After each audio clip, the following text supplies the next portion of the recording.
Boa noite.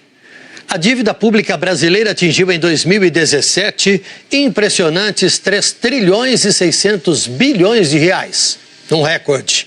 O governo toma emprestado essa montanha de dinheiro para financiar o seu déficit, principalmente com a Previdência. Falta menos de um mês para a data em que o governo espera começar a votar a reforma da Previdência no Congresso. E a batalha é também contra o tempo. E você vai ver também. O início da campanha de vacinação contra a febre amarela no Rio e em São Paulo. A meta é imunizar 20 milhões de pessoas.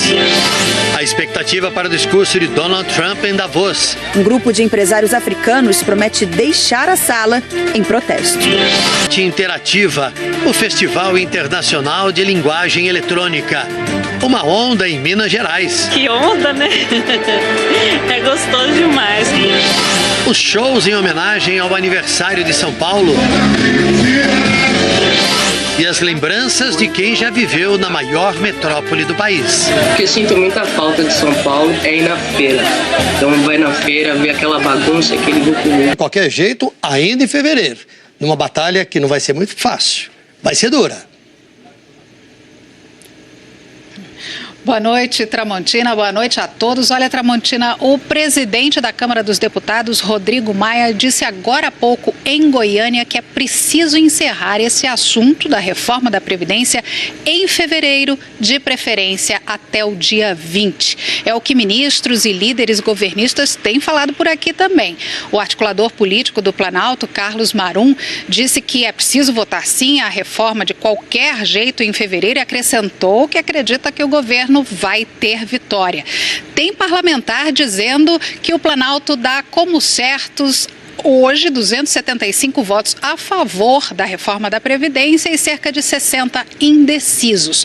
Que se esses indecisos indicarem alguma alteração no texto para que eles votem a favor, é possível fazer essa negociação, desde que não se mexa na idade mínima e nos itens que igualam as condições de funcionários públicos e da iniciativa privada. Quem também falou hoje sobre reforma da Previdência foi a secretária do Tesouro Nacional. Ela participou da divulgação dos dados da dívida pública. A dívida pública federal, incluindo os endividamentos do governo no Brasil e no exterior, cresceu cerca de 14% no ano passado e alcançou 3 trilhões e 600 bilhões de reais, o maior valor da série desde 2004. Ficou dentro do limite que estava estabelecido pelo governo, mas a dívida representa cerca de 74% do PIB. A secretária disse que é preciso reduzir essa relação dívida-PIB ao longo do tempo e que sem a reforma da Previdência vai ficar complicado para cumprir a partir do próximo ano a regra do teto de gastos.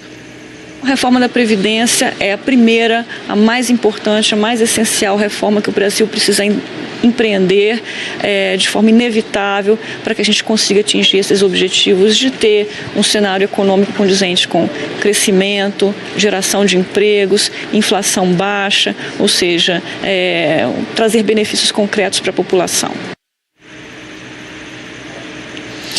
Ainda de acordo com a Secretaria do Tesouro Nacional, agora, dos mais de 100 bilhões do déficit do orçamento que precisarão ser cobertos com a emissão de títulos públicos, 71 bilhões vão servir para cobrir o rombo da Previdência. O Fundo Monetário Internacional lançou hoje, na página oficial, um relatório sobre o desempenho da economia na América Latina e no Caribe. O FMI destacou índices econômicos que melhoraram em 2017 e também tratou das eleições deste ano. O documento cita que no Brasil, depois de uma grave recessão em 2015 e 2016, a recuperação econômica está ganhando força, impulsionada pelo consumo e investimentos privados. Destaca a redução da inflação no ano passado e prevê crescimento do PIB para este ano de 1,9%. Foi revisado para cima, mas diz que o desfecho incerto das eleições gerais pode afetar o crescimento econômico. E para garantir a sustentabilidade fiscal, as autoridades brasileiras pretendem fazer uma ambiciosa reforma da Previdência Social. Continuando nos dados da economia, amanhã vai ser divulgado o resultado da arrecadação do ano passado. Uma fonte do Ministério da Fazenda disse que deve ter crescimento real, quer dizer, crescimento acima da inflação, que essa mudança começou a partir de agosto. A expectativa desse integrante da equipe econômica é que este ano também deve ter uma boa arrecadação e uma estabilização da relação das despesas com o PIB. E caso a reforma da Previdência demore mais para ser votada, o ministro da Fazenda, Henrique Meirelles, disse hoje em entrevista à Bloomberg, em Davos, na Suíça, que o governo não pensa em aumento de impostos, mas estuda corte de despesas. Tramontina. Obrigado, Giovana.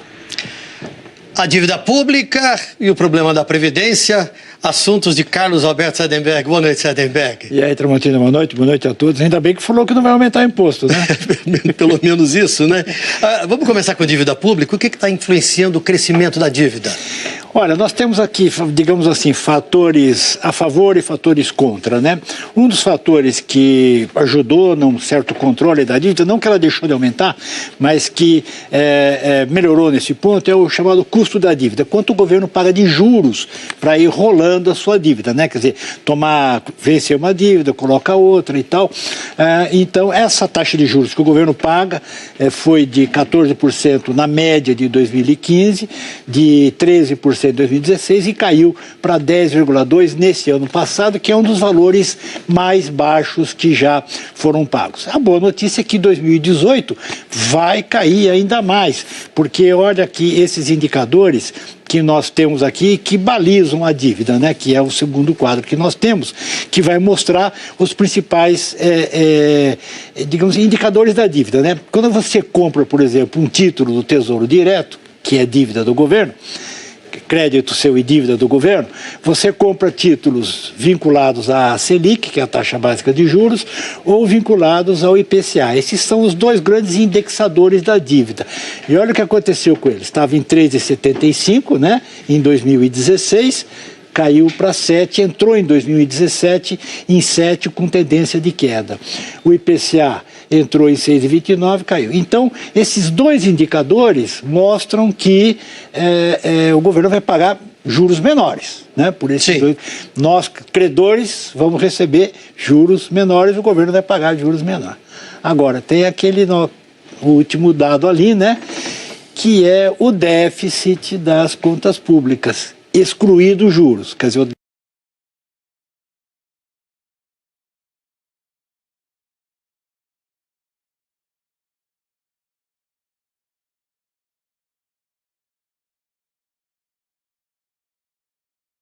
excluído os juros, quer dizer,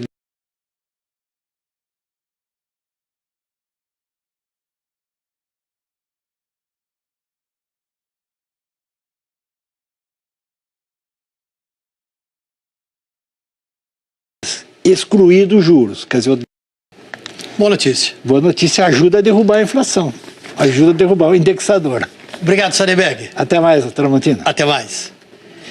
O juiz Ricardo Leite, da 10ª Vara Federal em Brasília, determinou hoje a apreensão do passaporte do ex-presidente Lula, proibindo que ele deixe o país. A decisão foi tomada no processo que apura suposto tráfico de influência de Lula na compra de aviões militares suecos ainda no governo Dilma Rousseff. Esse processo não tem relação com o julgamento de ontem em Porto Alegre, em que Lula foi condenado no caso do triplex do Guarujá. Lula tinha uma viagem marcada para a Etiópia na madrugada desta sexta-feira como participante de um evento da Organização das Nações Unidas para Alimentação e Agricultura. Em nota, a defesa do ex-presidente afirma que recebeu a notícia com grande estarrecimento. Diz que o juiz decidiu com base em um caso que não é da jurisdição dele, o do triplex, julgado ontem pelo Tribunal Regional Federal da 4ª Região, e que o tribunal havia sido informado sobre a viagem e não opôs qualquer restrição.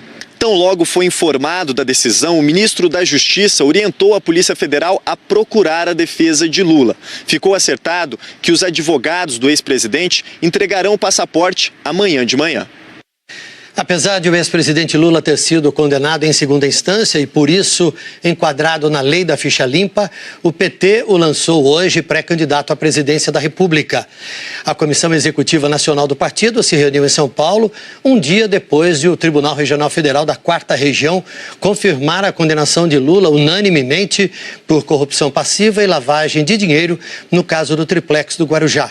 Ele foi condenado por ter ocultado a propriedade do imóvel recebido da OAS como pagamento de propina. E os desembargadores aumentaram a pena para 12 anos e 1 mês de prisão em regime fechado. Neste momento, o ex-presidente está inelegível, porque a lei da ficha limpa impede a candidatura de condenados com sentença confirmada na segunda instância. A defesa de Lula afirmou que vai entrar com recursos no Superior Tribunal de Justiça. Hoje, o ex-presidente se manifestou no lançamento da pré-candidatura dele. Nós vamos recorrer naquilo que for possível recorrer, aonde for necessário recorrer. Nós vamos batalhar até o final. Mas eu acho que há muitas e muitas décadas eu não via uma reação de corporação como nós estamos vendo agora.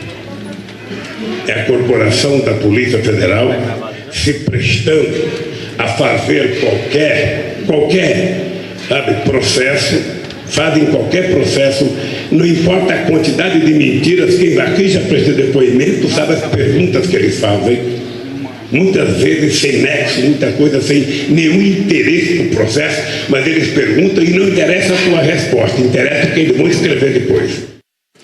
Outros políticos já anunciaram suas pré-candidaturas, além do ex-presidente Lula. 2 políticos se lançaram pré-candidatos no PSDB.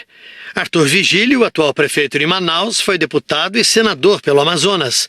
Ele quer que a escolha do candidato do PSDB seja por prévias, o que ainda não está decidido pelo partido. Se for escolhido, será a primeira disputa pela presidência. Geraldo Alckmin, presidente do PSDB, cumpre o 4º mandato como governador de São Paulo. Também confirmou que é pré-candidato à presidência. Já tentou se eleger presidente em 2006. O senador Álvaro Dias, do Podemos, está no 3º mandato seguido pelo Paraná. Também já foi governador do estado. Ciro Gomes é o pré-candidato do PDT. Foi governador do Ceará e ministro nos governos Itamar Franco e Lula. Também foi deputado federal e prefeito de Fortaleza. Já disputou a presidência da República 2 vezes. Cristóvão Buarque, do PPS, está no 2º mandato como senador. Foi governador do Distrito Federal e ministro da Educação do primeiro governo Lula. Pretende disputar a presidência pela 2ª vez. Outro pré-candidato é o senador Fernando Collor de Mello, do PTC. Ele foi prefeito de Maceió, deputado federal e governador de Alagoas. Eleito presidente em 1989, sofreu impeachment em 1992. O deputado Jair Bolsonaro, do PSL do Rio de Janeiro, também já anunciou sua pré-candidatura.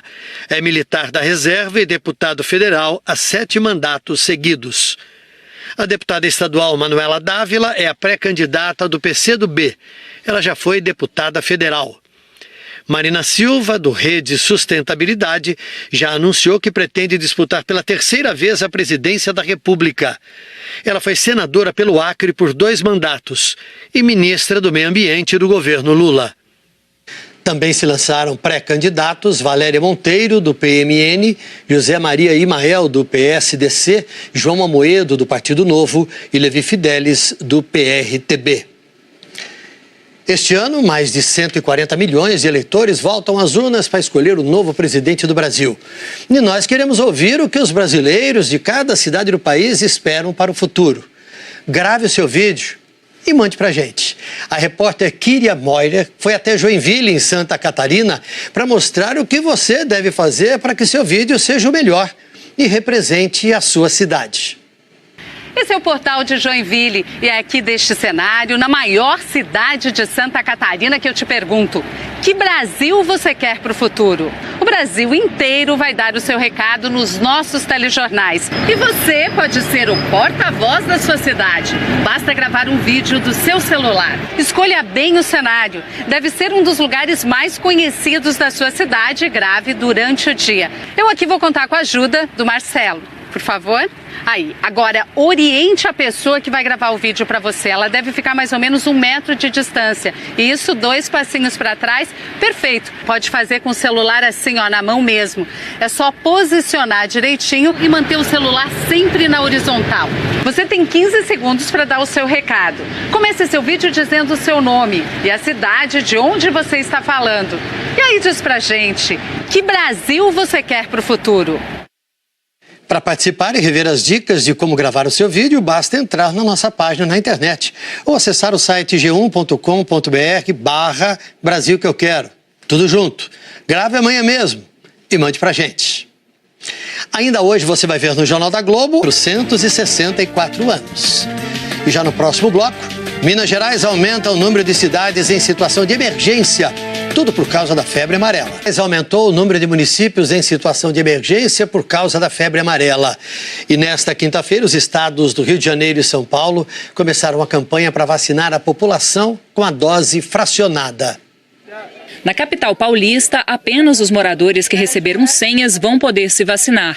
O objetivo da campanha é imunizar a população que mora em áreas de risco. 40 minutinhos a gente já foi atendido. Foi rápido também, não demorou muito não. No Rio de Janeiro, qualquer pessoa pode receber a dose fracionada. As filas diminuíram e vacinar ficou mais fácil. Preenchi o formulário que eles têm que preencher, mas nada, tomei a injeção e fui-me embora. Sem preocupação, sem fila, sem nada.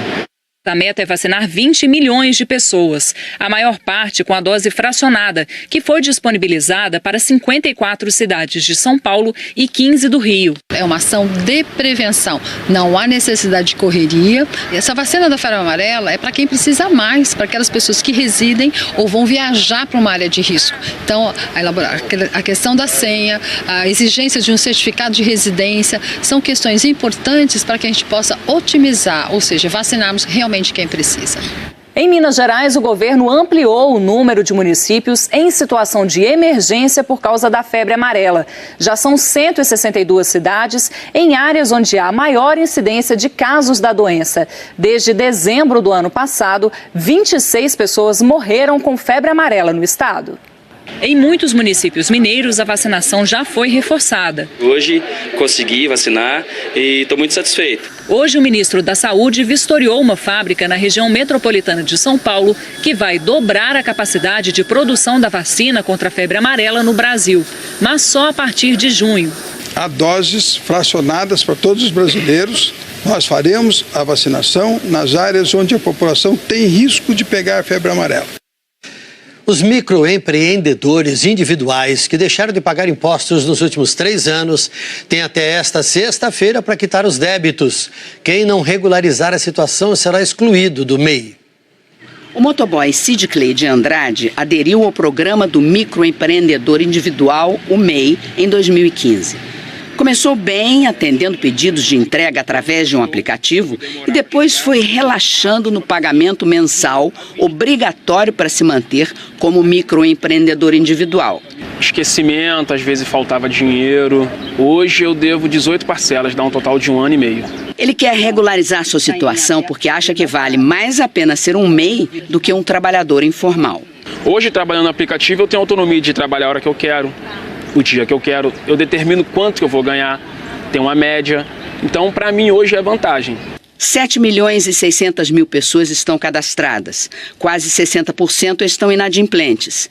O valor das dívidas é de quase 2 bilhões de reais. Para entrar no programa do MEI, a pessoa só pode ter um empregado, faturamento de até R$ 81 mil por ano e tem que pagar uma contribuição mensal, mesmo que não esteja produzindo nada. Os endividados devem acessar o portal do empreendedor na internet para saber o que fazer e evitar os problemas que virão se o pagamento da dívida não for acertado até amanhã. O governo ameaça cancelar o CNPJ de quem deixou de pagar as contribuições nos últimos 3 anos. As dívidas passarão para o CPF da pessoa e ele poderá ter problemas em conseguir créditos e futuramente, inclusive, abrir uma outra empresa, caso o nome dessa pessoa vá para a dívida ativa da União. Quem não tiver o dinheiro todo também pode dividir o débito em até 60 vezes com parcelas mínimas de R$50. Daqui a pouco você vai ver as lembranças de quem viveu em São Paulo e a comemoração do aniversário de 464 anos da cidade. E a seguir, o mundo virtual e interativo do Festival de Linguagem Eletrônica. Donald Trump, o convidado mais aguardado do Fórum Econômico Mundial, chegou hoje a Davos, na Suíça, e em menos de 24 horas no encontro, já ameaçou suspender a ajuda financeira aos palestinos se eles não voltarem à mesa de negociações com Israel. Queremos paz e prosperidade. I think the real message is we want great prosperity and we want great peace. Foi com essas palavras que o presidente americano chegou ao Fórum Econômico Mundial, mas não demorou para ele lançar o primeiro ataque. O alvo, os palestinos. Numa reunião com o primeiro-ministro israelense Benjamin Netanyahu, Donald Trump ameaçou retirar a ajuda americana aos palestinos, caso eles não retomem as conversas com Israel. No ano passado, os Estados Unidos doaram 327 milhões de dólares para a autoridade palestina, que já respondeu. Não aceita chantagem. Só para a segurança, o apoio a Israel no ano passado foi de 3 bilhões e 700 milhões de dólares. Com a primeira-ministra do Reino Unido, Theresa May, Trump se esforçou para mostrar que não há mal-estar. As relações com o principal aliado estremeceram quando ele compartilhou vídeos racistas de um grupo britânico de extrema-direita nas redes sociais. E depois, quando cancelou uma visita que faria a Londres. Nós amamos o seu país. A declaração de Trump não foi o suficiente para evitar mais uma indireta por causa do discurso protecionista que tem adotado. Aos participantes do evento, a primeira-ministra britânica foi mais uma líder a defender o livre comércio. As barreiras tarifárias anunciadas por Trump antes de chegar a Davos já provocaram uma reação. A Coreia do Sul recorreu à Organização Mundial do Comércio contra as taxas impostas à importação de painéis solares e máquinas de lavar. O diretor-geral da OMC, Roberto Azevedo, não esconde a preocupação com o futuro do comércio global. Você dizer que você quer dar prioridade aos seus produtores, aos seus trabalhadores, isso todo país diz, né? A questão é o que você faz para poder assegurar essas metas. E todo mundo está olhando com um microscópio, né? Porque não é uma economia qualquer. O que os Estados Unidos fazem tem impacto no mundo inteiro. Há 18 anos, um presidente americano não discursa aqui no Fórum Econômico Mundial, desde Bill Clinton em 2000. A expectativa é enorme para a apresentação de Donald Trump, mas tem gente que se recusa a ouvir o que ele tem para falar. Um grupo de empresários africanos promete deixar a sala em protesto. O Festival Internacional de Linguagem Eletrônica começou uma temporada em Belo Horizonte. Na exposição, tão importante quanto as obras é a interatividade com o público. É imersão sensorial para todo lado. A arte eletrônica, ela modificou a forma de você ver as obras de arte. São obras que você pode interagir, você pode mexer. Ou às vezes é a obra que mexe com você, como na instalação Piso, uma imensa plataforma de metal deslocada suavemente por uma onda, que pretende mudar o equilíbrio da arquitetura e das pessoas que estão sobre ela. A gente que não tem aqui onda, né? É gostoso demais. Às vezes fica difícil saber direito o que é a obra, o que é o artista, o que é o público. Há 18 anos, o Festival Internacional de Linguagem Eletrônica é pensado para mexer com sentidos, mas de uma forma tecnológica. Pode ser de pé, sentado, deitado. Que tal a sensação de relaxar enquanto é esmagado delicadamente por balões? Artistas digitais de 32 países já passaram pelo File com o desafio de usar animação, games, música para criar sensações. Eu acho super importante a gente ter que poder mexer nas coisas que normalmente a gente vê um quadro e só olha para ele, não pode encostar ou escutar uma música. Em cada cidade por onde passa, o festival apresenta novidades na montagem. A mineira Anaísa usa o reconhecimento facial para encher os olhos dos visitantes. A interatividade, comunicação, internet, Então a arte digital ela aproxima da realidade, da atualidade do mundo. Nessa edição, 120 obras prometem transportar o visitante para dentro de um mundo inédito. Os óculos de realidade virtual te levam ao parque, ao espaço.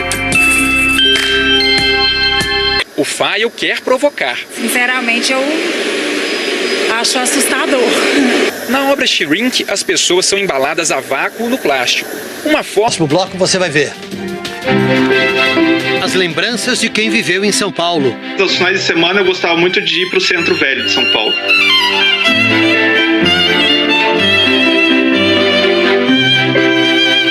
A cidade de São Paulo comemorou nesta quinta-feira 464 anos. No mar de prédios que parecem iguais, uns são mais iguais que outros. É o caso do edifício Altino Arantes, prédio que já foi sede do antigo Banco do Estado e ainda é conhecido como Banespão. No dia do aniversário, São Paulo ganhou de volta a vista do 26º andar, depois de 2 anos de reformas. Do alto, parece até que a cidade é tranquila, a ponto de permitir uma pausa para um café. Quem quiser esticar um pouco mais a passagem por aqui, pode se hospedar no loft que toma um andar inteiro. Mas também dá para passar por aqui acelerado. Quem mora em São Paulo também sabe que essa é a terra dos esportes de rua e um dos mais populares é o skate. Escada, corrimão, calçada, tudo isso vira desafio para os skatistas. E agora a rua veio parar dentro do prédio. O projeto foi do super campeão Bob Burnquist, criado em São Paulo. Cresci andando ali na Anhangabaú, a gente vem para o centro andar de skate, então é tudo a ver. E é um lugar bom de se aprender e para quem já sabe andar, profissional do street, também tem evolução, então tem coisa técnica aqui. Quando a noite caiu, o prédio se iluminou. Mas a festa se espalhou pela cidade. No mercado municipal, um bolo de 464 quilos, 1 quilo para cada ano de existência de São Paulo. Teve outro bolo no Bexiga e todo mundo ganhou um pedaço. Na esquina das avenidas Ipiranga e São João, Gilberto Gil comandou a massa cantando grandes sucessos da carreira. E também teve show no Vale do Anhangabaú. Desde a manhã de hoje, os artistas estão se revezando. Os shows vão varar a madrugada e só terminam depois das 11 horas desta sexta-feira. E o Jornal da Globo também presta homenagem a São Paulo. Nós ouvimos pessoas que viveram na capital paulista e hoje estão fora, em outros países. E perguntamos, o que em São Paulo deixou mais saudade? A resposta está em fotos que retratam as cores e ângulos da maior cidade do país.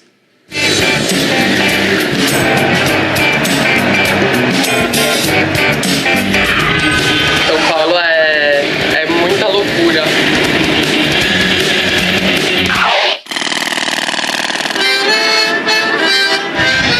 Meu nome é Virgínia Urbano, eu tenho 34 anos e eu moro fora de São Paulo há 13 anos. Eu sinto falta de poder ir no shopping tarde da noite, a qualquer hora, qualquer dia da semana.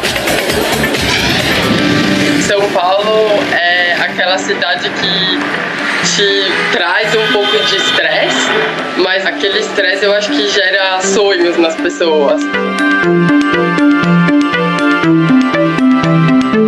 São Paulo é uma cidade de ambição. Meu nome é Yuri Ribeiro, eu tenho 32 anos. Eu vim para a Alemanha pela primeira vez em 2010 como turista e em 2011 eu voltei definitivo.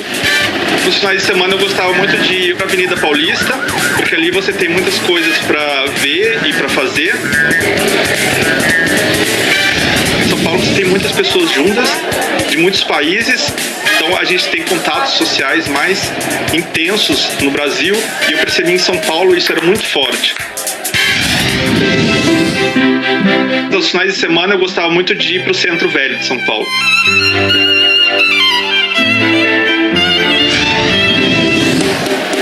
O mercado municipal em si eu achei muito interessante por ser uma mistura de produtos do Brasil inteiro e o pão de mortadela é muito famoso no mercado municipal. Eu provei, adorei e aqui não tem. Meu nome é Juliana Ferreira, sou palmeirense e paulistana, moro em Toronto, Canadá. Nasci em São Paulo, nasci na Lapa. O que eu sinto muita falta de São Paulo é ir na feira. Então vai na feira, ver aquela bagunça, aquele vucu-vucu todo. E comer pastel e garapa. É pra mim a melhor coisa. Meu pai é São Paulino, então a gente ia muito no Morumbi, porque meu pai era sócio de São Paulo, com a camisa do Palmeiras escondida por baixo, para passar na catraca, porque a gente era sócio do clube, mas quando chegava lá, tirava. Mas não fazia nenhuma bagunça também. Estou aqui em Toronto faz quase 10 anos, vim em 2009, sinto falta da minha cidade, óbvio, claro.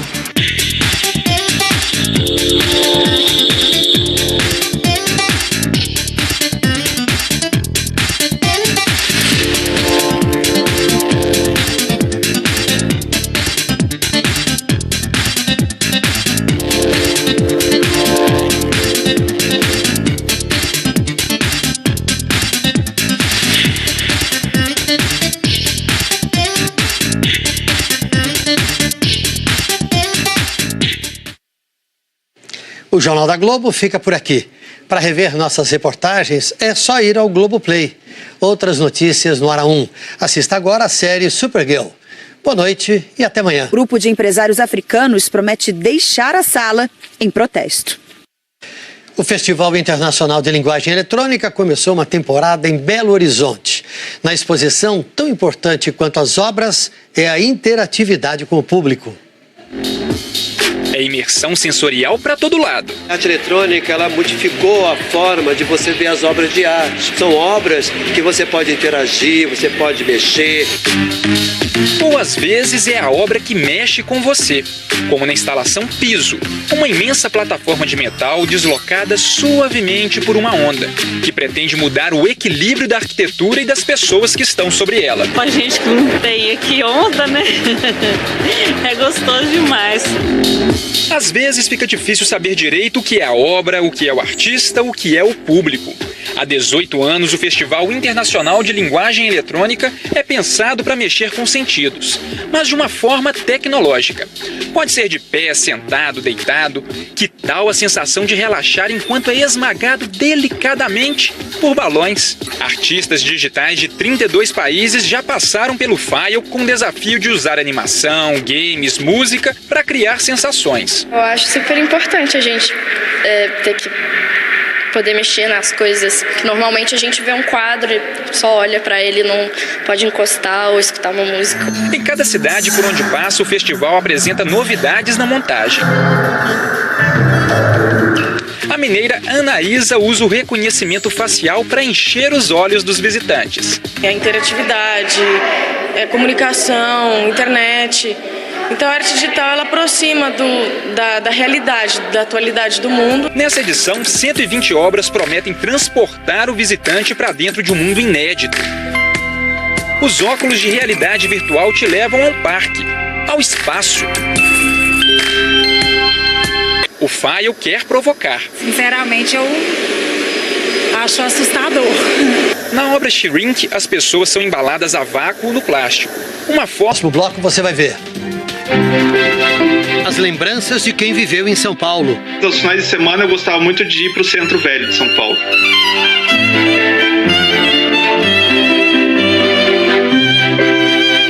A cidade de São Paulo comemorou nesta quinta-feira 464 anos.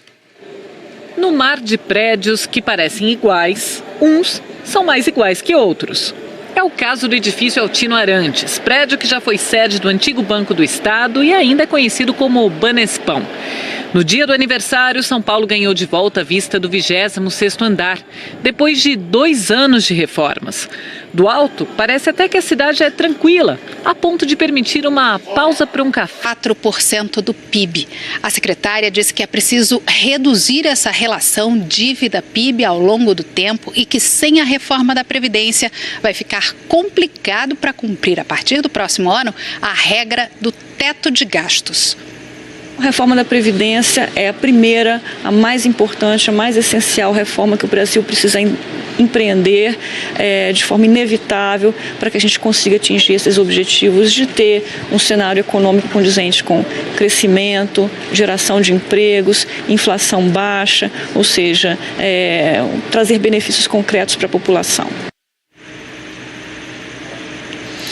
Ainda de acordo com a Secretaria do Tesouro Nacional, agora, dos mais de 100 bilhões do déficit do orçamento que precisarão ser cobertos com emissão de títulos públicos, 71 bilhões vão servir para cobrir o rombo da Previdência. O Fundo Monetário Internacional lançou hoje, na página oficial, um relatório sobre o desempenho da economia na América Latina e no Caribe. O FMI destacou índices econômicos que melhoraram em 2017 e também tratou das eleições deste ano. O documento cita que no Brasil, depois de uma grave recessão em 2015 e 2016, a recuperação econômica está ganhando força, impulsionada pelo consumo e investimentos privados.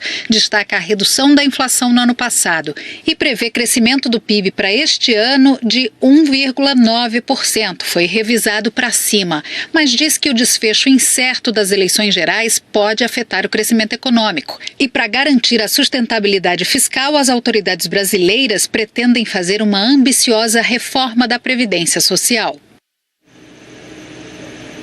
Continuando nos dados da economia, amanhã vai ser divulgado o resultado da arrecadação do ano passado. Uma fonte do Ministério da Fazenda disse que deve ter crescimento real, quer dizer, crescimento acima da inflação, que essa mudança começou a partir de agosto.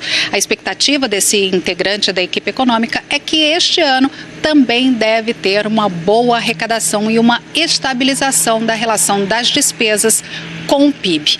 E caso a reforma da Previdência demore mais para ser votada, o ministro da Fazenda, Henrique Meirelles, disse hoje em entrevista à Bloomberg, em Davos, na Suíça, que o governo não pensa em aumento de impostos, mas estuda corte de despesas. Tramontina. Obrigado, Giovana. A dívida pública e o problema da Previdência, assuntos de Carlos Alberto Seidenberg. Boa noite, Seidenberg. E aí, Tramontina, boa noite a todos. Ainda bem que falou que não vai aumentar imposto, né? Pelo menos isso, né? Vamos começar com a dívida pública. O que está influenciando o crescimento da dívida? Olha, nós temos aqui, digamos assim, fatores a favor e fatores contra, né? Um dos fatores que... A importação de painéis solares e máquinas de lavar. O diretor-geral da OMC, Roberto Azevedo, não esconde a preocupação com o futuro do comércio global. Você dizer que você quer dar prioridade aos seus produtores, aos seus trabalhadores, isso todo país diz, né? A questão é o que você faz para poder assegurar essas metas. E todo mundo está olhando com um microscópio, né? Porque não é uma economia qualquer. O que os Estados Unidos fazem tem impacto no mundo inteiro. Há 18 anos, um presidente americano não discursa aqui no Fórum Econômico Mundial, desde Bill Clinton em 2000. A expectativa é enorme para a apresentação de Donald Trump, mas tem gente que se recusa a ouvir o que ele tem para falar. Um grupo de empresários africanos promete deixar a sala em protesto. O Festival Internacional de Linguagem Eletrônica começou uma temporada em Belo Horizonte. Na exposição, tão importante quanto as obras é a interatividade com o público. É imersão sensorial para todo lado. A arte eletrônica, ela modificou a forma de você ver as obras de arte. São obras que você pode interagir, você pode mexer. Ou às vezes é a obra que mexe com você, como na instalação Piso, uma imensa plataforma de metal deslocada suavemente por uma onda, que pretende mudar o equilíbrio da arquitetura e das pessoas que estão sobre ela. A gente que não tem aqui onda, né? É gostoso demais. Às vezes fica difícil saber direito o que é a obra, o que é o artista, o que é o público. Há 18 anos, o Festival Internacional de Linguagem Eletrônica é pensado para mexer com sentidos, mas de uma forma tecnológica. Pode ser de pé, sentado, deitado. Que tal a sensação de relaxar enquanto é esmagado delicadamente por balões? Artistas digitais de 32 países já passaram pelo File com o desafio de usar animação, games, música para criar sensações. Eu acho super importante a gente ter que poder mexer nas coisas que normalmente a gente vê um quadro e só olha para ele, não pode encostar ou escutar uma música. Em cada cidade por onde passa, o festival apresenta novidades na montagem. A mineira Anaísa usa o reconhecimento facial para encher os olhos dos visitantes. A interatividade, comunicação, internet. Então a arte digital ela aproxima da realidade, da atualidade do mundo. Nessa edição, 120 obras prometem transportar o visitante para dentro de um mundo inédito. Os óculos de realidade virtual te levam a um parque, ao espaço. O Fael quer provocar. Sinceramente, eu acho assustador. Na obra Shrink, as pessoas são embaladas a vácuo no plástico. Uma deputado federal a 7 mandatos seguidos. A deputada estadual Manuela Dávila é a pré-candidata do PCdoB. Ela já foi deputada federal. Marina Silva, do Rede Sustentabilidade, já anunciou que pretende disputar pela 3ª vez a presidência da República.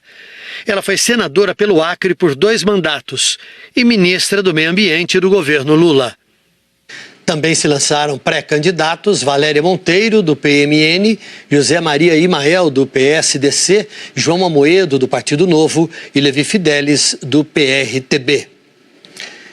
Este ano, mais de 140 milhões de eleitores voltam às urnas para escolher o novo presidente do Brasil. E nós queremos ouvir o que os brasileiros de cada cidade do país esperam para o futuro. Grave o seu vídeo e mande para a gente. A repórter Kíria Moira foi até Joinville, em Santa Catarina, para mostrar o que você deve fazer para que seu vídeo seja o melhor e represente a sua cidade. Esse é o portal de Joinville e é aqui deste cenário, na maior cidade de Santa Catarina, que eu te pergunto: que Brasil você quer para o futuro? O Brasil inteiro vai dar o seu recado nos nossos telejornais. E você pode ser o porta-voz da sua cidade. Basta gravar um vídeo do seu celular. Escolha bem o cenário. Deve ser um dos lugares mais conhecidos da sua cidade e grave durante o dia. Eu aqui vou contar com a ajuda do Marcelo. Por favor. Aí, agora oriente a pessoa que vai gravar o vídeo para você. Ela deve ficar mais ou menos 1 metro de distância. E isso, 2 passinhos para trás, perfeito. Pode fazer com o celular assim, ó, na mão mesmo. É só posicionar direitinho e manter o celular sempre na horizontal. Você tem 15 segundos para dar o seu recado. Comece seu vídeo dizendo o seu nome e a cidade de onde você está falando. E aí diz pra gente, que Brasil você quer para o futuro? Para participar e rever as dicas de como gravar o seu vídeo, basta entrar na nossa página na internet ou acessar o site g1.com.br/Brasil que eu quero. Tudo junto. Grave amanhã mesmo e mande pra gente. Ainda hoje você vai ver no Jornal da Globo 464 anos. E já no próximo bloco, Minas Gerais aumenta o número de cidades em situação de emergência. Tudo por causa da febre amarela. Aumentou o número de municípios em situação de emergência por causa da febre amarela. E nesta quinta-feira, os estados do Rio de Janeiro e São Paulo começaram a campanha para vacinar a população com a dose fracionada. Na capital paulista, apenas os moradores que receberam senhas vão poder se vacinar. O objetivo da campanha é imunizar a população que mora em áreas de risco. 40 minutinhos a gente já foi atendido. Foi rápido também, não demorou muito não. No Rio de Janeiro, qualquer pessoa pode receber a dose fracionada. As filas diminuíram e vacinar ficou... Atendendo pedidos de entrega através de um aplicativo e depois foi relaxando no pagamento mensal obrigatório para se manter como microempreendedor individual. Esquecimento, às vezes faltava dinheiro. Hoje eu devo 18 parcelas, dá um total de 1 ano e meio. Ele quer regularizar sua situação porque acha que vale mais a pena ser um MEI do que um trabalhador informal. Hoje, trabalhando no aplicativo, eu tenho autonomia de trabalhar a hora que eu quero, o dia que eu quero. Eu determino quanto que eu vou ganhar, tem uma média. Então, para mim, hoje é vantagem. 7.600.000 pessoas estão cadastradas. Quase 60% estão inadimplentes. O valor das dívidas é de quase 2 bilhões de reais. Para entrar no programa do MEI, a pessoa só pode ter um empregado, faturamento de até R$ 81 mil por ano e tem que pagar uma contribuição mensal, mesmo que não esteja produzindo nada. Os endividados devem acessar o portal do empreendedor na internet para saber o que fazer e evitar os problemas que virão se o pagamento da dívida não for acertado até amanhã. O governo ameaça cancelar o CNPJ de quem deixou de pagar as contribuições nos últimos 3 anos. As dívidas passarão para o CPF da pessoa e ele poderá ter problemas em conseguir créditos e futuramente, inclusive, abrir uma outra empresa, caso o nome dessa pessoa vá para a dívida ativa da União. Quem não tiver o dinheiro todo também pode dividir o débito em até 60 vezes com parcelas mínimas de R$50. Daqui a pouco você vai ver as lembranças de quem viveu em São Paulo e a comemoração do aniversário de 464 anos da cidade. E a seguir, o mundo virtual e interativo do Festival de Linguagem Eletrônica. Donald Trump, o convidado mais aguardado do Fórum Econômico Mundial, chegou hoje a Davos, na Suíça, e em menos de 24 horas no encontro, já ameaçou suspender a ajuda financeira aos palestinos se eles não voltarem à mesa de negociações com Israel. Queremos paz e prosperidade. I think the real message is we want great prosperity and we want great peace. Foi com essas palavras que o presidente americano chegou ao Fórum Econômico Mundial, mas não demorou para ele lançar o primeiro ataque. O alvo, os palestinos. Numa reunião com o primeiro-ministro israelense Benjamin Netanyahu, Donald Trump ameaçou retirar a ajuda americana aos palestinos, caso eles não retomem as conversas com Israel.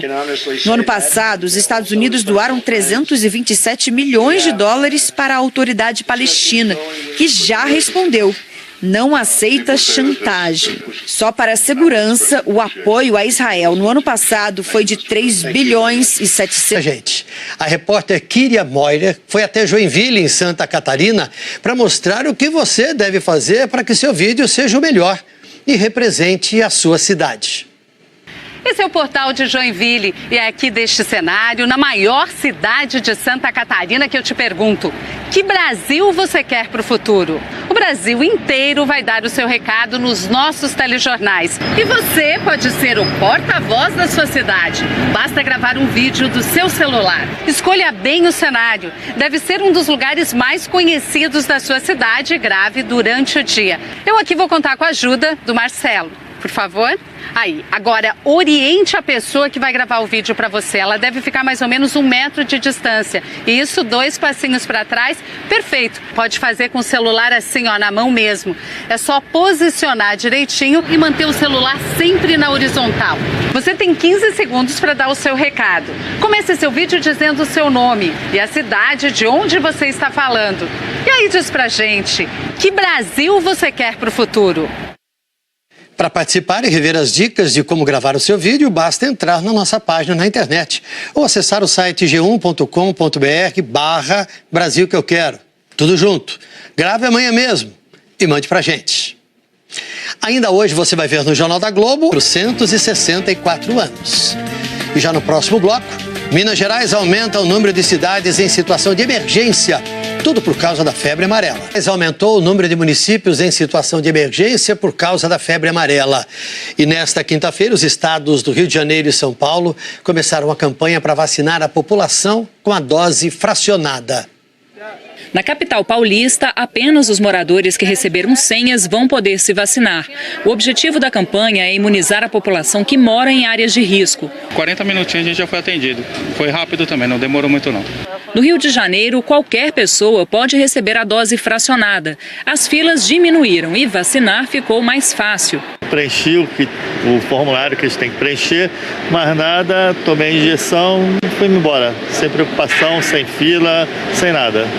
A meta é vacinar 20 milhões de pessoas, a maior parte com a dose fracionada, que foi disponibilizada para 54 cidades de São Paulo e 15 do Rio. É uma ação de prevenção, não há necessidade de correria. E essa vacina da febre amarela é para quem precisa mais, para aquelas pessoas que residem ou vão viajar para uma área de risco. Então, a questão da senha, a exigência de um certificado de residência, são questões importantes para que a gente possa otimizar, ou seja, vacinarmos realmente quem precisa.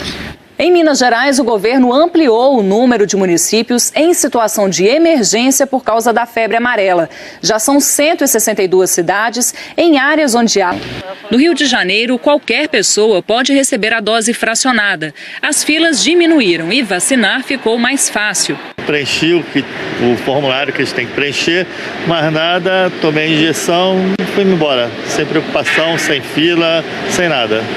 A meta é vacinar 20 milhões de pessoas, a maior parte com a dose fracionada, que foi disponibilizada para 54 cidades de São Paulo e 15 do Rio. É uma ação de prevenção, não há necessidade de correria. E essa vacina da febre amarela é para quem precisa mais, para aquelas pessoas que residem ou vão viajar para uma área de risco. Então, a questão da senha, a exigência de um certificado de residência, são questões importantes para que a gente possa otimizar, ou seja, vacinarmos realmente quem precisa.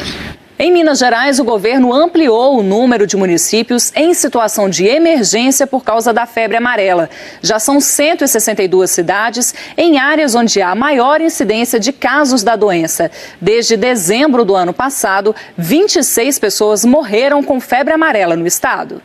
Em muitos municípios mineiros, a vacinação já foi reforçada. Hoje consegui vacinar e estou muito satisfeito. Hoje o ministro da Saúde vistoriou uma fábrica na região metropolitana de São Paulo que vai dobrar a capacidade de produção da vacina contra a febre amarela no Brasil, mas só a partir de junho.